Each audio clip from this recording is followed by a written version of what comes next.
असगर रसूल जोरदार तालियों से सदाम आजाद साहब का बानीहाल की सरजमीन पर स्वागत होना चाहिए, क्योंकि अभी तकरीबन 70% हमारे लोग जो है। तो अब मैं दावत देता हूं कि बहुत बहुत शुक्रिया मंजूर साहब और असगर रसूल साहब जो है।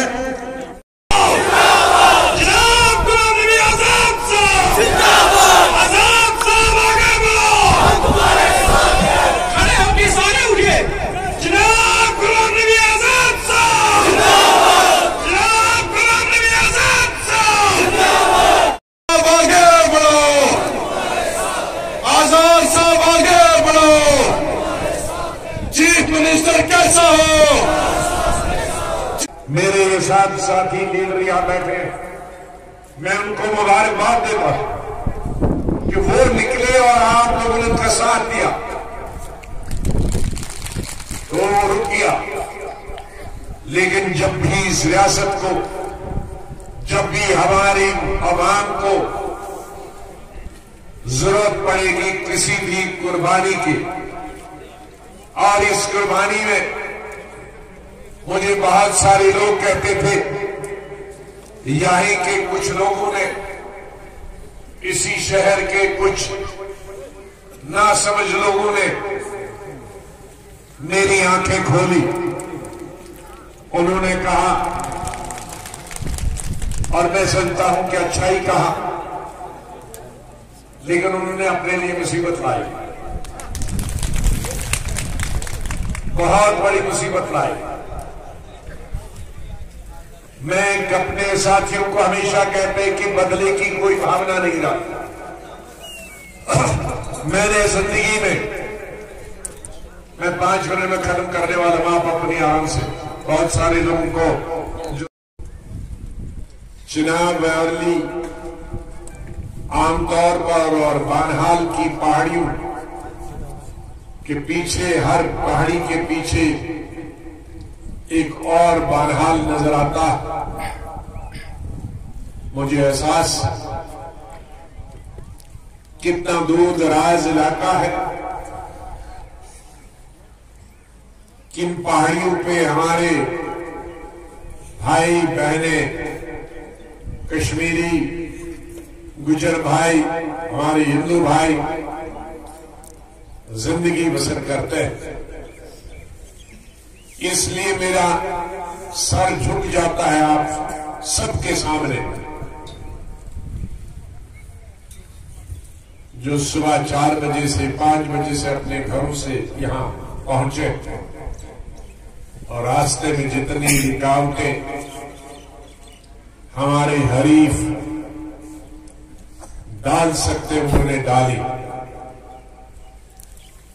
लेकिन आपने उन तमाम तूफानों का, आंधी का मुकाबला करके यहां पहुंच गए। आपका खुशामदीद भी, आपको मुबारक भी, और खास तौर से आज की इस नवरोज के मुबारक दिन पर मैं आपको सबको खुशामदीद कहता हूं। ये 3 दिन, आज, कल और परसों, हमारे मुल्क के लिए, हमारी इंसानियत के लिए, हमारी रियासत के लिए ऐसे दिन हैं जिनका नाम हम बड़ी इज्जत से लेते हैं। आज नवरोज है, कल हमारे हिंदू भाइयों का, बहनों का नवरात्र है, और परसों पूरे आलमे इस्लाम, जहां भी दुनिया में मुसलमान हैं, उनके लिए रमजान का मुबारक महीना शुरू हो रहा है। कश्मीर में मेरी जिंदगी में मैंने इतना बड़ा जलसा कभी नहीं देखा। अब शेर कश्मीर शेख महमूद अब्दुल्ला साहब जलसा करते थे, उस वक्त कैसा जलसा कभी होता था। अब उसके बाद आज ये बानहाल में जो जलसा हुआ, और जो हिस्टोरिकल स्पीच आजाद साहब की हुई, ये लोग आज इतने मुतमन्नी हो कि मैं कहूँगा कि यहाँ नोटू का नहीं बल्कि नोटू का सैलाब। ये खुद ही आपने कहा कि बहुत बड़ा जलसा दिखा, और मैं खुद समझता हूँ कि जब से मैंने पॉलिटिक्स ज्वाइन की है ये हिस्टोरिकल जलसा सबसे बड़ा मैंने आज पहली दफा देखा है। और सबसे ज्यादा जो थी कि लोगों की जो आस्था और लोगों का जो प्रेम है, जो हमारे कायद जो हमारे लीडर हैं इसके डीपीएपी के पार्टी के जनाब गुलाम नबी आजाद साहब, उनको सुनने के लिए, उनको देखने के लिए दूर दराज से लोग आए थे। हम देख रहे थे जब हम वहां रामबन से चले तो हम देख रहे थे पहाड़ों से गाड़ियां आ रही थी, दाएं से बाएं से, कोई खराल से, कोई खड़ी से, कोई ये सभी जितने भी पहाड़ी इलाका हैं, भूल से, गुलाबगढ़ से, ये सारे जितने भी इलाके हैं। तो इसलिए मैं समझता हूँ जो आपने खुद ही कहा कि ये हिस्टोरिकल बनिहाल के अंदर जलसा हुआ, और लोगों ने भी ये अपने जो यहाँ पर इकट्ठापन दिखाया, उससे ये लगता है कि जो 2.5 साल के अंदर गुलाम नबी आजाद साहब ने पूरी रियासत के अंदर तो ये काम किए हैं वो किए हैं। लेकिन मैं खुद रामबन से बिलोंग करता हूँ, मैं रामबन का रहने वाला हूँ, मैं सरकार में भी रहा, मिनिस्टर भी रहा। लेकिन आज मैं समझता हूँ कि रामबन और बनिहाल के लोग